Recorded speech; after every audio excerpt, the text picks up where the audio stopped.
ಕೃತವಾಗಿ KPCC ಅಧ್ಯಕ್ಷ ಸ್ಥಾನವನ್ನ DK Shivakumar ಅವರು ಆ ಸ್ಥಾನದಿಂದ ಕೆಳಗಿಳಿದು ಅಧಿಕೃತವಾಗಿ ಬಿಕೆ ಹರಿಪ್ರಸಾದ್ ಅವರಿಗೆ ಅಧಿಕಾರ ಹಸ್ತಾಂತರವನ್ನ ಮಾಡಿದ್ದಾರೆ. ಲಕ್ಷಾಂತರ ಜನರು ಈ ಒಂದು ಕಾರ್ಯಕ್ರಮದಲ್ಲಿ ಭಾಗಿಯಾಗಿದ್ದಾರೆ. ಬಿಕೆ ಹರಿಪ್ರಸಾದ್ ಫುಲ್ ಖುಷಿಯಲ್ಲಿದ್ದಾರೆ. ಕೆಪಿಸಿಸಿಯ ನೂತನ ಅಧ್ಯಕ್ಷರಾಗಿ ಬಿಕೆ ಹರಿಪ್ರಸಾದ್ ಅವರು ಅಧಿಕೃತವಾಗಿ ಅಧಿಕಾರವನ್ನು ಸ್ವೀಕರಿಸಿದ್ದಾರೆ. ಸಾಕಷ್ಟು ಸವಾಲುಗಳು ಕೂಡ ಬಿಕೆ ಹರಿಪ್ರಸಾದ್ ಅವರ ಮುಂದೆ ಇರುವಂಥದ್ದು. ಬಣಬಡಿದಾಟ ಇರಬಹುದು, ಅದಕ್ಕೆ ಫುಲ್ ಸ್ಟಾಪ್ ಹಾಕಬೇಕು. 2028ರ ಚುನಾವಣೆಯನ್ನ ಸಕಲ ಸಿದ್ಧತೆಗಳೊಂದಿಗೆ ಎದುರಿಸಬೇಕು. ಹೀಗೆ ಸಾಕಷ್ಟು ಸವಾಲುಗಳು ಅವರನ್ನ ಕಾಡುತ್ತೆ. ಮುಂದಿನ ದಿನಗಳಲ್ಲಿ ಅದನ್ನು ಎದುರಿಸಿಕೊಂಡು ಮೆಟ್ಟಿ ನಿಂತು ಎಲ್ಲ ಸಮುದಾಯದವರನ್ನ ಒಗ್ಗೂಡಿಸಿ ಪಕ್ಷದ ಜೊತೆಗೆ ಮುನ್ನಡೆಸಬೇಕು ಅನ್ನುವಂಥದ್ದೊಂದು ದೊಡ್ಡ ಜವಾಬ್ದಾರಿ. ಇಡೀ ರಾಜ್ಯ ಕಾಂಗ್ರೆಸ್ನ ಬಹುದೊಡ್ಡ ಜವಾಬ್ದಾರಿ ಬಿಕೆ ಹರಿಪ್ರಸಾದ್ ಅವರ ಹೆಗಲ ಮೇಲಿದೆ. ಅಧಿಕಾರ ಹಸ್ತಾಂತರ ಆಗಿದೆ. ಇದೇ ವೇದಿಕೆಯಲ್ಲಿ ಮಾಜಿ ಸಿಎಂ ಸಿದ್ದರಾಮಯ್ಯ ಅವರ ಅಭಿನಂದನಾ ಕಾರ್ಯಕ್ರಮ ಕೂಡ ಇದೆ. ಯಾಕಂದ್ರೆ ಅವರು ಸಿಎಂ ಸ್ಥಾನದಿಂದ ಕೆಳಗೆ ಇಳಿದ ಮೇಲೆ ಕೊಟ್ಟ ಮಾತನ್ನ ನಿಭಾಯಿಸಿದ್ದಾರೆ. ಕೊಟ್ಟ ಮಾತನ್ನ ನಿಭಾಯಿಸಿದ ಮೇಲೆ ಅವರಿಗೊಂದು ಅಭಿನಂದನಾ ಸಮಾವೇಶ ಕೂಡ ಆಗಬೇಕಲ್ವಾ. ಎಲೆಕ್ಷನ್ ಬ್ಯುಸಿಯಲ್ಲಿ ಇದ್ಯಾವುದು ಮಾಡಿರಲಿಲ್ಲ. ಒಂದೇ ವೇದಿಕೆಯಲ್ಲಿ ಇವತ್ತು ಸಿದ್ದರಾಮಯ್ಯ ಅವರಿಗೂ ಕೂಡ ಅಭಿನಂದನಾ ಕಾರ್ಯಕ್ರಮವನ್ನು ಹಮ್ಮಿಕೊಳ್ಳಲಾಗಿದೆ. ಈಗ ಸಿಎಂ ಡಿಕೆ ಶಿವಕುಮಾರ್ ಅವರು ಮಾತನಾಡಲಿದ್ದಾರೆ. ಆಂಜನೇಯ ಪ್ಲೀಸ್, ಆಂಜನೇಯ ಅವರೇ ಸ್ವಲ್ಪ ಶಿಸ್ತು ಕಾಪಾಡಬೇಕು.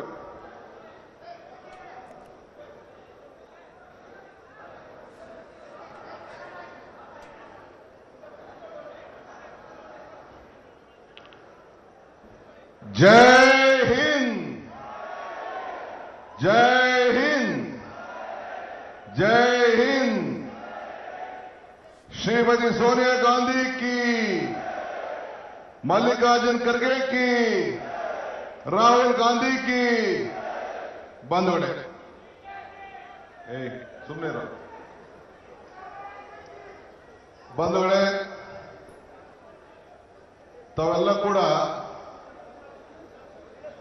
ವೇದಿಕೆಯಲ್ಲಿ ನಮ್ಮ ಕಾಂಗ್ರೆಸ್ ಪಕ್ಷದ ಅಧ್ಯಕ್ಷರಾದಂಥ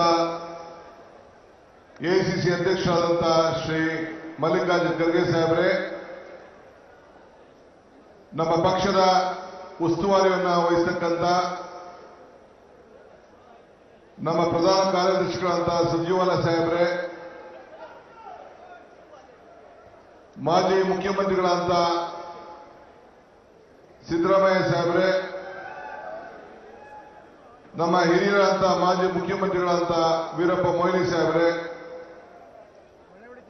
ನೂತನವಾಗಿ ಈ ನನ್ನ ಹತ್ತಿರ ನಿಮ್ಮೆಲ್ಲರ ಆಶೀರ್ವಾದದಿಂದ ಒಬ್ಬ ಸೇವಾದಳ ಕಾರ್ಯಕರ್ತರಿಂದ ಹಿಡಿದು ವಿದ್ಯಾರ್ಥಿ ಘಟಕ, ಯುವ ಘಟಕ, ಮಹಿಳಾ, ಅಲ್ಪಸಂಖ್ಯಾತರು, ಶಾಸಕರು ಇದ್ರು, ಮಹಿಳೆಯರು ಲೈನಲ್ಲಿ ಇದ್ರು, ಬಾವುಟ ಕೊಡ್ಬೇಕಾದ್ರೆ ಎಲ್ಲ ಸೇರಿ ಬಂದಿದ್ದೀವಿ. ಎಲ್ಲ ವರ್ಗದ ನಮ್ಮ ಪಕ್ಷದ ಆಧಾರ ಸ್ತಂಭಗಳು ಸೇರಿ ಶಾಸಕರ ಜೊತೆಯಲ್ಲಿ, ಮಂತ್ರಿಗಳ ಜೊತೆಯಲ್ಲಿ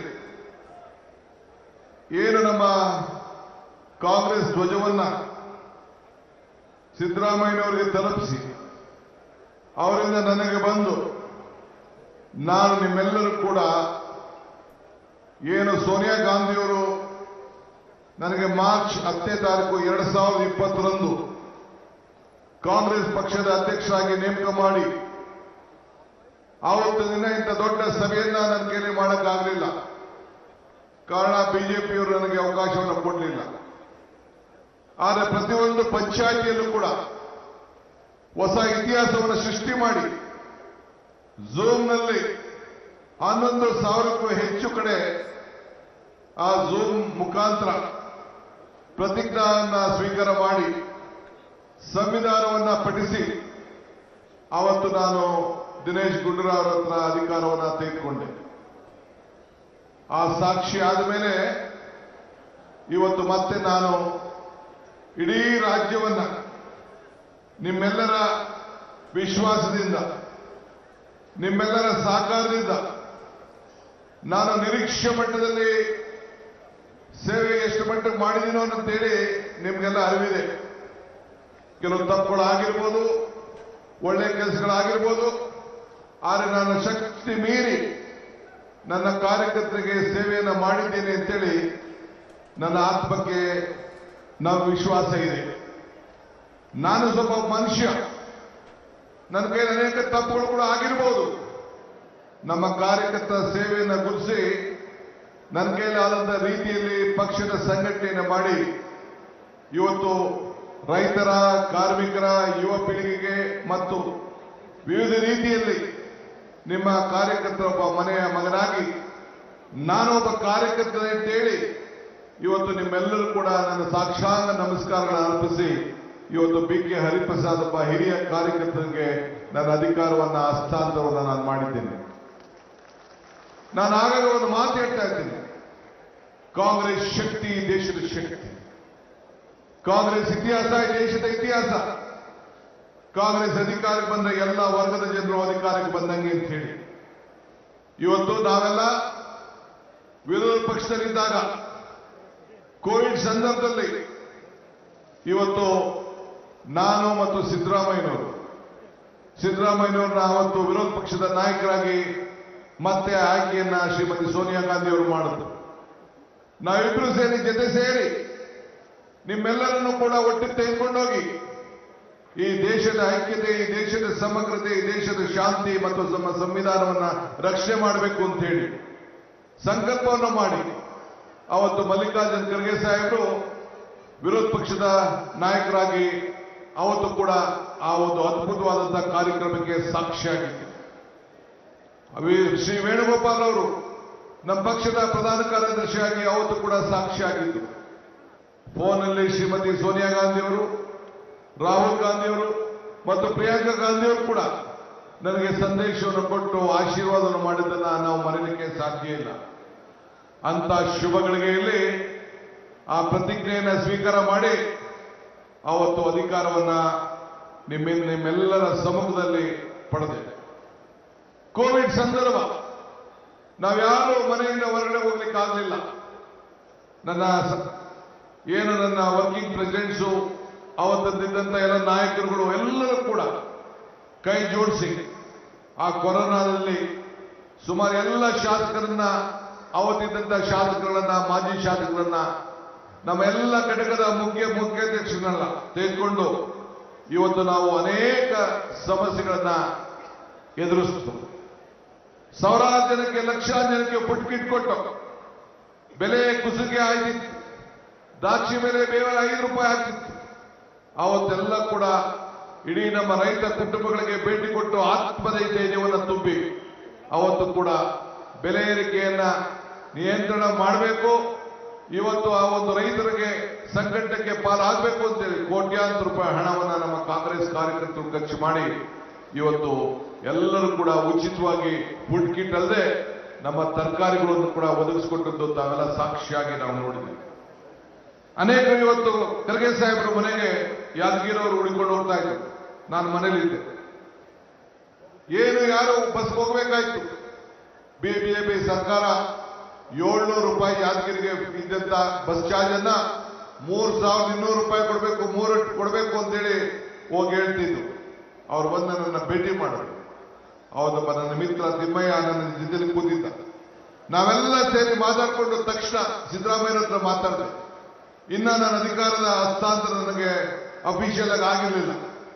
ದಿನೇಶ್ ಗುಂಡೂರಾಯನ ಅವತ್ತು ಕರೆಸಿ ಅವರ ಒಪ್ಪಿಗೆಯನ್ನು ಪಡ್ಕೊಂಡು ಅವರ ಹತ್ರ ಚೆಕ್ಗೆ ಸಿಗ್ನೇಚರ್ ಮಾಡಿ 1 ಕೋಟಿ ರೂಪಾಯಿ ಹಣವನ್ನ KSRTCಗೆ ಕೊಟ್ಟು ಎಲ್ಲ ನಮ್ಮ ಕಾರ್ಮಿಕರು, ನಮ್ಮ ರೈತರು ವಾಪಸ್ ಅವ್ರ ಊರಿಗೆ ಹೋಗ್ಬೇಕು ಅಂತೇಳಿ ತೆಗೆದುಕೊಂಡಂತ ಒಂದು ತೀರ್ಮಾನ ಇಡೀ ದೇಶಕ್ಕೆ ಒಂದು ದೊಡ್ಡ ಸಂದೇಶವನ್ನ ಕಲಿಸುವಂತ ಕೆಲಸವನ್ನ ಇವತ್ತು ನಾವು ಮಾಡಿದ್ವಿ. ಇಡೀ ದೇಶ ನಮ್ಮ ತೀರ್ಮಾನವನ್ನು ಹೊತ್ತು ಇವತ್ತು ತಾವೆಲ್ಲ ನೆನಪಿರ್ಬೋದು, ಆಕ್ಸಿಜನ್ ನಲ್ಲಿ 36 ಜನ ಪಿಲಿ ಅಂತ ಹೇಳಿ ನಮ್ಮ ಜನ ಸತ್ತು. ನಾನು ಸಿದ್ದರಾಮಯ್ಯನವರಿಬ್ರು ಓದೋ, ಟ್ರಯಲ್ ಮಾಡ್ದೋ, ಪರಿಸ್ಥಿತಿಯನ್ನು ನೋಡ್ದೋ ವಿಧಾನಸಭೆಯಲ್ಲಿ ಚರ್ಚೆ ಮಾಡಿದು. ಇವತ್ತು ಆದಂತ ಅನ್ಯಾಯಕ್ಕೆ ಕೊಟ್ಟನ್ನ ಮಾತು ಕೊಟ್ಟು ಅಲ್ಲಿ ಇವತ್ತು ಏನು ಅವತ್ತು ಜನ ಸತ್ತಿದ್ರು ಅವರೆಲ್ಲರೂ ಕೂಡ ಮುಂದಿನ ದಿನ ನಾವು ನ್ಯಾಯವನ್ನು ಒದಗಿಸ್ಕೊಡ್ತೇವೆ ಅಂತೇಳಿ ಮಾತು ಕೊಟ್ಟು ಇವತ್ತು ಶರಣ್ ಪ್ರಕಾಶ್ ಮಂತ್ರಿಗಳು ಇಲ್ಲೇ ಇದ್ದಾರೆ, ವೆಂಕಟೇಶ್ ಅವರು ಇಲ್ಲೇ ಇದ್ದಾರೆ. ಅವರ ಮುಖಂಡತ್ವದಲ್ಲಿ ಯಾರು ಅವತ್ತು ಸತ್ತಿದ್ದಾರೆ, ಏನು ಮಾತು ಕೊಟ್ಟಿದ್ದೋ ಆ 33 ಜನಕ್ಕೂ ಕೂಡ ಸರ್ಕಾರದ ಉಚಿತವಾದಂತ ನೌಕರಿಯನ್ನು ಕೊಟ್ಟು ಇವತ್ತು ನಮ್ಮೆಲ್ಲರೂ ಕೂಡ ಒಂದು ಶಕ್ತಿ ಕೊಟ್ಟ ಮಾತನ್ನ ಇವತ್ತು ಉಳಿಸ್ಕೊಂಡಿದ್ದೇವೆ ಅಂತ ಹೇಳ್ಕೊಳ್ಳಿಕ್ಕೆ ನನಗೆ ಬಹಳ ಸಂತೋಷ ಆಗ್ತದೆ. ಹಿಂಗೆ ಇಡೀ ರಾಜ್ಯದ ಜನತೆ ನಮ್ಮ ಪ್ರತಿಯೊಂದು ಹೆಜ್ಜೆಯನ್ನು ಕೂಡ ನೋಡಿದ್ರು. ಕೃಷಿ ಕಾಯ್ದೆ ಬಂತು. ಕೇಂದ್ರ ಸರ್ಕಾರ ಕೃಷಿ ಕಾಯ್ದೆಯನ್ನು ನಮ್ಮೆಲ್ಲರ ಹೋರಾಟದಲ್ಲಿ ಬೆಂಗಳೂರಿನಲ್ಲೂ ಕೂಡ ಹೋರಾಟವನ್ನು ಮಾಡಿ ವಾಪಸ್ ತೆಗೆದುಕೊಳ್ಬೇಕಾದಂತಹ ಒಂದು ಪರಿಸ್ಥಿತಿ ಅನಿವಾರ್ಯತೆಯನ್ನು ಬಂತು. ಇಂದಿನ ಬೆಲೆ ಏರಿಕೆ, ಎತ್ತಿನಗಾಡಿನಲ್ಲಿ ಮೆರವಣಿಗೆ, ಸೈಕಲ್ ಜಾಥಾ, ಟಾಂಗಾ ಜಾಥಾ ಇವೆಲ್ಲ ಕೂಡ ಮಾಡಿ ಇವತ್ತು ಅನೇಕ ಹೋರಾಟಗಳನ್ನು ಮಾಡಿ ಆವತ್ತಿನ ಕಾಲದಲ್ಲಿ 2 ಮಂತ್ರಿಗಳು ಕೂಡ ರಾಜೀನಾಮೆಯನ್ನು ಕೊಡಿಸಬೇಕಂತ ಅನಿವಾರ್ಯತೆ ಕೂಡ ಬಂತು. ರಾಷ್ಟ್ರಧ್ವಜ ಅಪಮಾನ ಮಾಡಿದಂತ ಈಶ್ವರಪ್ಪನವರು ಕೂಡ ನಾವು ರಾಜೀನಾಮೆ ಕೊಡಿಸಬೇಕಂತ ಒಂದು ಪರಿಸ್ಥಿತಿ ತಾವೆಲ್ಲ ನೋಡಿದ್ರಿ. PSIನಲ್ಲಿ ಆಕ್ರಮಣ, ಸೋನಿಯಾ ಗಾಂಧಿ ಅವರ ವಿರುದ್ಧ ಕೊಟ್ಟಂತಹ ಕಿರುಕುಳ, ಇವತ್ತು ರಾಹುಲ್ ಗಾಂಧಿ ಅವರಿಗೆ ಮಾಡಿದಂತ ಅನೇಕ ಖಂಡನೆಯ ಪ್ರತಿಭಟನೆ, ಇವತ್ತು ನಮ್ಮ ಸಂಸತ್ ಸದಸ್ಯರನ್ನ ವಿರೋಧ ಪಕ್ಷದವರು ನಮ್ಮನ್ನ ವಜಾ ಮಾಡಿ ಅವರಿಗೆ ಮಾಡಿದಂತ ಅವಮಾನ, ಇದೆಲ್ಲದೂ ಕೂಡ ಗಮನದಲ್ಲಿಟ್ಕೊಂಡು ನಾವು ಹೋರಾಟವನ್ನು ಮಾಡಬೇಕು. ಬಂಧುಗಳೇ, ಈ ದೇಶದಲ್ಲಿ ನೀವು ಕೂಡ ಇತಿಹಾಸವನ್ನು ಸೃಷ್ಟಿಸಿದ್ದೀರಿ. 75 ಲಕ್ಷ ಕಾಂಗ್ರೆಸ್ ಪಕ್ಷದ ಸದಸ್ಯರನ್ನಾಗಿ ಜವಾಹರ್ಲಾಲ್ ನೆಹರು ಅವರ 75 ವರ್ಷದ ಏನು ಒಂದು ಆಚರಣೆ ಇತ್ತು, ನಮ್ಮ ಕಾಂಗ್ರೆಸ್ ಪಕ್ಷದ ಆಚರಣೆ ಇತ್ತು, ಸ್ವಾತಂತ್ರ್ಯ ಆಚರಣೆ ಇತ್ತು. ಅವರ ಹುಟ್ಟಿದ ಹಬ್ಬ ಮೆಂಬರ್ಶಿಪ್ ಡ್ರೈವ್ ಅನ್ನು ಮಾಡಿ ಇಡೀ ದೇಶಕ್ಕೆ ಒಂದು ದೊಡ್ಡ ಸಂದೇಶವನ್ನು ಕಟ್ಟಿ 75 ಲಕ್ಷದ ಮೆಂಬರ್ ಅನ್ನ ತಾವೆಲ್ಲ ಮಾಡಿದ್ರಿ. ಇದು ಈ ದೇಶದಲ್ಲಿ ಒಂದು ಇತಿಹಾಸ. ಈ ದೇಶದಲ್ಲಿ ಇತಿಹಾಸ. ನಾವು ರೈತರಿಗೋಸ್ಕರ ಕೃಷ್ಣೆ, ಮಾದಾಯಿ, ಕಾವೇರಿ ವಿಚಾರದಲ್ಲಿ ಹೋರಾಟವನ್ನು ಮಾಡಿದ್ರು. ಕೋವಿಡ್ ಸಂದರ್ಭ, ಆ ಸಂದರ್ಭದಲ್ಲಿ ಮೇಕೆದಾಟು ಪಾದಯಾತ್ರೆಯನ್ನು ಮಾಡಿದ್ರು. ಬಿಜೆಪಿಯವರು ಅನುಮತಿ ಕೊಡಲಿಲ್ಲ. ಕೊನೆಗೆ 8 ದಿನ ಆದಮೇಲೆ ನಾವು ವಾಪಸ್ ನಿಲ್ಲಿಸಬೇಕಾದಂತ ಪರಿಸ್ಥಿತಿ ಬಂತು. ನಮ್ಮ ನೀರು, ನಮ್ಮ ಹಕ್ಕು, ಹೆಜ್ಜೆ ಮೇಲೆ ಹೆಜ್ಜೆ ಹಾಕಿ ವಾಪಸ್ ನಿಲ್ಲಿಸಿ ಮತ್ತೆ ಅದನ್ನು ಕೂಡ ಸಂಗಮದಲ್ಲಿ ಬಂದು ಮಲ್ಲಿಕಾರ್ಜುನ್ ಖರ್ಗೆ ಅವರ ಅಧ್ಯಕ್ಷತೆಯಲ್ಲಿ ಅವರು ಉದ್ಘಾಟನೆಯನ್ನು ಮಾಡಿ ಇವತ್ತು ಏನು ಮೇಕೆದಾಟು ಪಾದಯಾತ್ರೆ ಮಾಡಿದ್ದು ಈ ರಾಜ್ಯದಲ್ಲಿ ಅದು ಒಂದು ಐತಿಹಾಸಿಕವಾದಂತ ಪುಟ. ಇನ್ನು ಮುಂದಿನ ದಿನದಲ್ಲಿ ಅದು ಏನಾಗಿದೆ, ಬದಲಾವಣೆ ಏನಾಯ್ತು, ಯಾವ ರೀತಿ ಹೋರಾಟವನ್ನು ಮಾಡಿದ್ದೇವೆ, ನಮ್ಮ ನೀರು, ನಮ್ಮ ಹಕ್ಕು ಹೋರಾಟ ಎಲ್ಲಿಗೆ ಮುಟ್ಟಿದ್ದೇವೆ ಅಂತೇಳಿ ಮುಂದಿನ ದಿನದಲ್ಲಿ ನಿಮ್ಮ ಹತ್ರ ಅದನ್ನ ಚರ್ಚೆಯನ್ನು ನಾನು ಮಾಡ್ತೇನೆ. ಚಿತ್ರದುರ್ಗದಲ್ಲಿ ಐಕ್ಯತೆ ಸಮಾವೇಶವನ್ನು ಮಾಡಿದ್ರು. ಏನು ನಮ್ಮ ಇಂಟರ್ನಲ್ ರಿಸರ್ವೇಶನ್ ಇತ್ತು, ಆ ವಿಚಾರದಲ್ಲಿ ಎಲ್ಲರೂ ಕೂಡ ಒಟ್ಟು ಸೇರಿಸಿ ಎಲ್ಲರೂ ಸೇರಿ ಒಗ್ಗಟ್ಟಾಗಿ ನಾವು ದುಡಿಬೇಕು ಅಂತ ಹೇಳಿ ಎಲ್ಲರೂ ಕೂಡ ನ್ಯಾಯವನ್ನು ನಮ್ಮ ಕೊಡಬೇಕು, ಸರ್ವರಿಗೂ ಸಮಪಾಡು ಅಂತ ಹೇಳಿ ಸಂಕಲ್ಪವನ್ನು ಮಾಡಿ ಕಾರ್ಯಕ್ರಮವನ್ನು ರೂಪಿಸಿ ಅದನ್ನು ಕೂಡ ಇವತ್ತು ಜಾರಿಗೆ ನಾವು ತಂದಿದ್ದೇವೆ. ಹಂಗೆ ಪ್ರತಿ ಹಂತದಲ್ಲೂ ಕೂಡ ಪ್ರಜಾಧ್ವನಿ ಬಸ್ ಯಾತ್ರೆ, ಇವತ್ತು ಅನೇಕ ಯುವಕರ ಉದ್ಯೋಗದ ವಿಚಾರದಲ್ಲಿ ಮಾಡಿದಂತ ಹೋರಾಟ ತಾವೆಲ್ಲ ಕೂಡ ಗಮನಿಸಿದ್ದೀರಿ. ಹಿಂಗೆ ಒಂದೊಂದಲ್ಲ ಎರಡಲ್ಲ, ಈ ರೀತಿ ನಾವು ಹೋರಾಟವನ್ನು ಮಾಡಿ ಪ್ರಜಾಧ್ವನಿ ಕಾರ್ಯಕ್ರಮವನ್ನು ಇಟ್ಕೊಂಡು ಬೊಂಬಾಯಿಗೆ ಇವತ್ತು ಬೆಳಗಾಂ ಹೋಗಿ ಗಾಂಧಿ ಬಾವಿಯಲ್ಲಿ ಹೋಗಿ ನೀರನ್ನ ತೆಗೆದು ರಸ್ತೆಗೆ ಚೆಲ್ಲಿ, ಆ ನೀರನ್ನ ತೆಗೆದು ಚೆಲ್ಲಿಗೆ ಕಸವನ್ನ ಗುಡಿಸಿ ಅಲ್ಲಿ ಹೋಗಿ ಚಿಕ್ಕೋಡಿಯಲ್ಲಿ ಮೊದಲನೇ ಗ್ಯಾರಂಟಿ ಗೃಹ ಜ್ಯೋತಿ ತಮ್ಮೆಲ್ಲರ ಮನೆಯಲ್ಲೂ ಕೂಡ ಉಚಿತವಾಗಿ ಬೆಳಗಬೇಕು, 200 ಯೂನಿಟ್ ಕೊಡಬೇಕು ಅಂತೇಳಿ ಕೊಟ್ಟನ್ನ ಮಾತನ್ನ ಕೂಡ ನಾವು ಮೊದಲನೇ ಗ್ಯಾರಂಟಿ ನಿಮ್ಮ ಮನೆ ಜ್ಯೋತಿ ಬೆಳಗಬೇಕು ಅಂತೇಳಿ ತೀರ್ಮಾನವನ್ನು ನಾವು ಮಾಡ್ತೇವೆ. ಹಿಂಗೆ 10 ರೀತಿ ಹೋರಾಟ. ಇದು ನನ್ನ ಹೋರಾಟ ಅಲ್ಲ, ಸಿದ್ದರಾಮಯ್ಯನವರ ಹೋರಾಟ ಅಲ್ಲ, ನಿಮ್ಮೆಲ್ಲರ ಹೋರಾಟ, ನಿಮ್ಮೆಲ್ಲರ ಶಕ್ತಿ ಇವತ್ತು ಈ ರಾಜ್ಯದಲ್ಲಿ 136 ಸೀಟು ಗಳಿಸಲಿಕ್ಕೆ ಅವಕಾಶವನ್ನು ಇವತ್ತು ತಂದಿದೆ. ನಾನೊಬ್ಬ ಮಾಡಲಿಕ್ಕೆ ಸಾಧ್ಯ ಇಲ್ಲ. ನಾನೊಬ್ಬಂದು ಅಲ್ಲಿ ಸಿದ್ದರಾಮಯ್ಯನವ್ರದಲ್ಲ. ಈ ವೇದಿಕೆಯಲ್ಲಿರುವಂತ ಎಲ್ಲ ನಾಯಕರುಗಳು, ನೀವಿರುವಂತ ಎಲ್ಲ ಕಾರ್ಯಕರ್ತರು ಹಗಲು ರಾತ್ರಿ ದುಡಿದಿದ್ದೀರಿ. ಇದೇ ಮಧ್ಯದಲ್ಲಿ ರಾಹುಲ್ ಗಾಂಧಿಯವರು ತೆಗೆದುಕೊಂಡಂತ ದಿಟ್ಟ ಹೋರಾಟ, ಇದೊಂದು ಇತಿಹಾಸ, ಒಂದು ಐತಿಹಾಸಿಕ. ಮಹಾತ್ಮ ಗಾಂಧೀಜಿಯವರು ದಂಡಿ ಯಾತ್ರೆ ಆದ್ಮೇಲೆ ಮತ್ತೆ ಈ ದೇಶದಲ್ಲಿ ಒಂದು ಹೋರಾಟ, ಒಂದು ಯಾತ್ರೆ ನಡೆದಿದೆ ಅಂತಂದ್ರೆ ಭಾರತ್ ಜೋಡೋ ಯಾತ್ರೆ. ರಾಹುಲ್ ಗಾಂಧಿಯವರು ಕಾಶ್ಮೀರದಿಂದ ಕನ್ಯಾಕುಮಾರಿವರೆಗೂ ಏನು ಪಾದಯಾತ್ರೆ ಮಾಡಿದ್ರು, ಆ ನಮ್ಮ ರಾಜ್ಯದಲ್ಲಿ 23 ದಿನಗಳ ಕಾಲ ಶ್ರೀಮತಿ ಸೋನಿಯಾ ಗಾಂಧಿ ಅವರು ಬಂದು ಹೆಜ್ಜೆ ಹಾಕಿ ಸಾಕ್ಷ್ಯ. ಆ ಸಾಕ್ಷಿ ಸಮಯದಲ್ಲಿ ನಮ್ಮ ಮಲ್ಲಿಕಾರ್ಜುನ್ ಖರ್ಗೆ ಸಾಹೇಬರು ಒಬ್ಬ ಬ್ಲಾಕ್ ಕಾಂಗ್ರೆಸ್ ಅಧ್ಯಕ್ಷರಾಗಿದ್ದಂಥವರು ಈ ದೇಶದ ಮಹಾತ್ಮ ಗಾಂಧೀಜಿಯವರು ಯಾವ ಸ್ಥಾನದಲ್ಲಿ ಕೂತಿದ್ರೋ ಆ ಸ್ಥಾನದಲ್ಲಿ ಮತ್ತೆ ಅವರಿಗೆ ಅಧಿಕಾರವನ್ನು ಕೊಡುವಂತಹ ಒಂದು ದೊಡ್ಡ ಅವಕಾಶ ಈ ಕರ್ನಾಟಕ ರಾಜ್ಯದಲ್ಲೇ ನಾವು ನೀವೆಲ್ಲ ಸೇರಿ ಮತ ಚಲಾಯಿಸುವಂತ ಐತಿಹಾಸಿಕ ಘಟನೆ ನಡೀತು. ರಾಹುಲ್ ಗಾಂಧಿ ಅವರು ಕೂಡ ಬಳ್ಳಾರಿಯಲ್ಲಿ ಮತವನ್ನ ಹಾಕುವಂತ ಒಂದು ದೊಡ್ಡ ಸುವರ್ಣ ಅವಕಾಶ ನಡೆದು ಶ್ರೀ ಮಲ್ಲಿಕಾರ್ಜುನ್ ಖರ್ಗೆ ಅವರು ಎಸಿಸಿ ಅಧ್ಯಕ್ಷರಾಗಿ ಇವತ್ತು ನೇಮಕಗೊಂಡರು. ಇದೆಲ್ಲ ಇತಿಹಾಸ. ಇಂಥ ಸಂದರ್ಭದಲ್ಲಿ ಕಾಂಗ್ರೆಸ್ ಪಕ್ಷದ ಅಧ್ಯಕ್ಷನಾಗಿ ಅಧಿಕಾರವನ್ನು ಸ್ವೀಕಾರ ಮಾಡಿ ನಿಮ್ಮೆಲ್ಲ ಘಟನೆಗಳನ್ನ ಕೂಡ ಯಾಕೆ ನಾನು ನೆನಪು ಮಾಡ್ತಾ ಇದ್ದೀನಿ ಅಂದ್ರೆ, ನನ್ನ ಅಧಿಕಾರ ಅವಧಿಯಲ್ಲಿ ಏನು ಸಾಕ್ಷಿ ಗುಡ್ಡೆಯನ್ನ ಬಿಟ್ಟು ಹೋಗ್ತಾ ಇದ್ದೀನಿ ಅನ್ನೋ ಮಾತನ್ನ ಹೇಳಲಿಕ್ಕೆ ನನಗೆ ಬಹಳ ಸಂತೋಷ ಆಗ್ತದೆ. ಈ ಸಾಧನೆ ನನ್ನದಲ್ಲ ಅಂತ ಈಗ ಹೇಳ್ತಾ ಇದ್ದೀನಿ. ಈ ಸಾಧನೆ ನಿಮ್ಮೆಲ್ಲರಕ್ಕಿಂತ ಮಾತ್ರ ಸಾಧ್ಯ ಆಯಿತು. ಬೈದಿರ್ಬೋದು, ನೊಂದಿರ್ಬೋದು, ಜಗಳ ಆಡಿರ್ಬೋದು, ಮಾತಾಡದೇ ಇರ್ಬೋದು, ಆದ್ರೂ ಕೂಡ ಈ ರಾಜ್ಯದಲ್ಲಿ ಕಾಂಗ್ರೆಸ್ ಸರ್ಕಾರ ತರಬೇಕು ಅಂತೇಳಿ ಡಬಲ್ ಇಂಜಿನ್ ಸರ್ಕಾರಕ್ಕೆ ತಾವೆಲ್ಲ ಒಂದು ದೊಡ್ಡ ಶಕ್ತಿಯನ್ನ ನಮ್ಗೆಲ್ಲ ಕೂಡ ಕೊಟ್ರಿ.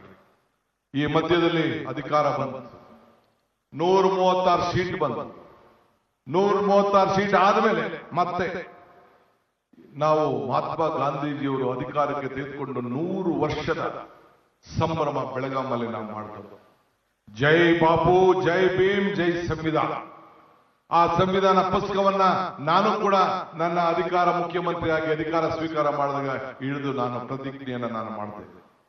ಈಗೂ ಕೂಡ ಬಿ ಕೆ ಹರಿಪ್ರಸಾದ್ ಅವರೊಬ್ಬ ಹಿರಿಯ ಪಕ್ಷದ ಕಾರ್ಯಕರ್ತರು, ಮುಖಂಡರಾಗಿ ಇವತ್ತು ಅಧ್ಯಕ್ಷರಾಗಿ ಇಡೀ ರಾಜ್ಯದ ಉದ್ದಗಲಕ್ಕೂ ಕೂಡ ಸೇವೆಯನ್ನ ಮಾಡಿಕೊಂಡು ಬಂದವರು ಇವತ್ತು ಕೂಡ ನನಗೆ ಹಸ್ತಾಂತರವನ್ನ ಪುಸ್ತಕವನ್ನು ಕೊಟ್ಟಿದ್ದಾರೆ. ನಾನು ಹರಿಪ್ರಸಾದ್ ಅವರು ಕೂಡ ವಿದ್ಯಾರ್ಥಿ ನಾಯಕರಾಗಿ ಬೆಳೆದಂತವರು, ಒಂದೇ ಕಾಲೇಜಿನಲ್ಲಿ ಬೆಳೆದಂತವರು. ನನಗೆ 3-4 ವರ್ಷ ಅವರು ಸೀನಿಯರ್. ಅವರು 83 ಎಲೆಕ್ಷನ್ ನಿಂತ್ಕೊಂಡ್ರು, ನಾನು 85 ಎಲೆಕ್ಷನ್ ನಿಂತ್ಕೊಂಡೆ ವಿಧಾನಸಭೆಗೆ. ಅವರು ವಿದ್ಯಾರ್ಥಿ ನಾಯಕರಾಗಿ ಬೆಳೆದ್ರು, ನಾನು ಕೂಡ ವಿದ್ಯಾರ್ಥಿ ನಾಯಕರಾಗಿ ಬೆಳೆದು ಇವತ್ತು ಒಬ್ಬ ನಿಷ್ಠಾವಂತ ಒಬ್ಬ ಕಾರ್ಯಕರ್ತನಿಗೆ, ಒಬ್ಬ ವಿದ್ಯಾರ್ಥಿ ನಾಯಕನಿಗೆ, ಇವತ್ತು ಇಡೀ ದೇಶವನ್ನ ಸಂಘಟನೆ ಮಾಡಿದಂತ ಒಬ್ಬ ನಾಯಕರಿಗೆ ಹಸ್ತಾಂತರ ಮಾಡುವುದು ನನಗೂ ಕೂಡ ಒಂದು ದೊಡ್ಡ ಸಮಾಧಾನ ಇವತ್ತು ತಂದಿದೆ.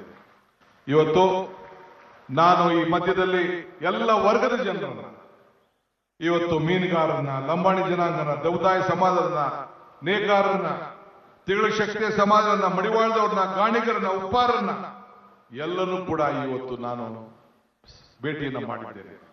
ಅವರ ಸಮಸ್ಯೆಯನ್ನು ಕೇಳಿದ್ದೇನೆ, ರೈತರ ಸಮಸ್ಯೆ ಕೇಳಿದ್ದೇನೆ, ಕಾರ್ಮಿಕರ ಸಮಸ್ಯೆ ಕೇಳಿದ್ದೇನೆ, ಆಟೋವನ್ನು ನಡೆಸ್ತಾ ಇರುವಂತವ್ರು, ಡ್ರೈವರು, ಬೀದಿ ಬದಿ ವ್ಯಾಪಾರದವರು, ಎಲ್ಲ ವರ್ಗದ ಜನರನ್ನು ಕೂಡ ಭೇಟಿಯನ್ನ ಮಾಡಿದ್ದೇನೆ. ಅವರ ಸಮಸ್ಯೆಯನ್ನು ಕೇಳಿ ಆ ಬೆಲೆ ಏರಿಕೆ ಗಗನಕ್ಕೆ ಹೋಗ್ತಾ ಇದೆ, ಆದಾಯ ಪಾತಾಳಕ್ಕೆ ಹೋಗ್ತಾ ಇದೆ ಅಂತ ಹೇಳಿ 5 ಗ್ಯಾರಂಟಿಗಳನ್ನ ಮಾಡಬೇಕು ಅಂತ ತೀರ್ಮಾನ ಮಾಡಿದ್ರು, ಪ್ರತಿಜ್ಞೆಯನ್ನ ಮಾಡಿದ್ರು. ಶ್ರೀಮತಿ ಪ್ರಿಯಾಂಕಾ ಗಾಂಧಿ ಅವ್ರನ್ನ ಆಹ್ವಾನಿಸಿದೆ. ಬಂದು ಅವರು ಪ್ಯಾಲೇಸ್ ನಲ್ಲಿ ಸುಮಾರು 50,000 60,000 ಹೆಚ್ಚು ಮಂದಿಯಲ್ಲಿ ಬಂದು ಈ ಒಂದು ಗೃಹಲಕ್ಷ್ಮಿ ಯೋಜನೆಯನ್ನ ಇವತ್ತು ಚಾಲನೆಗೆ ಕೊಟ್ಟರು. ಅವ್ರು ಹೇಳಿದ್ರು, ಡಿಕೆ ಇದು ಮಾತ್ರ ಉಳ್ಕೊಳ್ಬಾರ್ದು, ನೀನು ಸಿದ್ದರಾಮಯ್ಯ ನೀವಿಬ್ರು ನನ್ನ ಮುಂದೆ ಆ ಗ್ಯಾರಂಟಿ ಚೆಕ್ಗೆ ನೀವು ಸೈನ್ ಹಾಕ್ಬೇಕು ಅಂತ ಹೇಳಿದ್ರು. ನಾನು ಸಿದ್ದರಾಮಯ್ಯನವರು ಅದಕ್ಕೆ ಸೈನ್ ಹಾಕ್ದೋ, ಆ ಸೈನ್ ಅನ್ನ ಮನೆಗೆ ತಲುಪಿಸೋ. ಇವತ್ತು 1,21,00,000 ಮಹಿಳೆಯರಿಗೆ, ಮನೆ ಯಜಮಾನರಿಗೆ ಇವತ್ತು ಹಣ ತಲುಪ್ತಾ ಇದೆ ಅಂತಂದ್ರೆ ಇಡೀ ರಾಷ್ಟ್ರಕ್ಕೆ ಒಂದು ದೊಡ್ಡ ಸಂದೇಶ. ಇದು ನನ್ನ ಕಾರ್ಯಕ್ರಮ ಅಲ್ಲ, ಇದು ಜನರ ಭಾವನೆ. ಯುವಕರ ಮೇಲೆ, ವಿದ್ಯಾರ್ಥಿ ಮೇಲೆ ನಂಬಿಕೆ. ಜನ ನಗ್ತಾ ಇದ್ರು. ನಾನು ಹೇಳಿದೆ, ಈ ಡಿ ಕೆ ಶಿವಕುಮಾರ್ನ ಬಂಡೆ ಅಂತ ಕರಿತೀರಿ, ಈ ಬಂಡೆನ ಚಪ್ಪಡಿಯಾರು ಮಾಡ್ಕೊಳ್ಳಿ, ಗರಡಗಂಬಾರು ಮಾಡ್ಕೊಳ್ಳಿ, ಕೋಲಾರು ಮಾಡ್ಕೊಳ್ಳಿ, ಜಲ್ಲಿಯಾರು ಮಾಡ್ಕೊಳ್ಳಿ. ಪ್ರತಿಯೊಬ್ಬ ಕಾರ್ಯಕರ್ತರು ಕೂಡ ಈ ಬಂಡೆ ಮೇಲೆ, ಈ ಚಪ್ಪಡಿ ಮೇಲೆ ನಡ್ಕೊಂಡು ಹೋಗಿ ವಿಧಾನಸೌಧ ಮುಟ್ಟಬೇಕು ಅಂತ ಹೇಳಿ ಅವತ್ತು ಪ್ರತಿಜ್ಞೆಯನ್ನ ಮಾಡಿದೆ. ಕಳೆದ 3 ವರ್ಷದಿಂದ ನಿಮ್ಗೆ ಎಲ್ಲ ಕಾರ್ಯಕರ್ತರು ವಿಧಾನಸೌಧದಲ್ಲಿ ಆ ಬಂಡೆ ಮೇಲೆ ನಡೀಲಿಕ್ಕೆ ನಿಮ್ಗೆಲ್ಲ ಶಕ್ತಿ ಬಂದಿದೆ.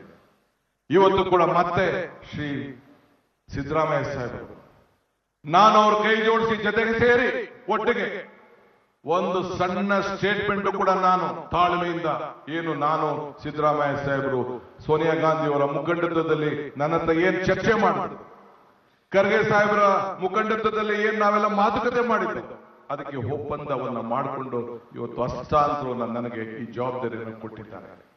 ಇದನ್ನ ಉಳಿಸ್ಕೊಂಡು ಹೋಗ್ಬೇಕು. ನಾನು ಇವತ್ತು ಹೇಳ್ತಾ ಇದ್ದೇನೆ, ನನಗೆ ಗುಂಪು ಬಗ್ಗೆ ನಂಬಿಕೆ ಇಲ್ಲ.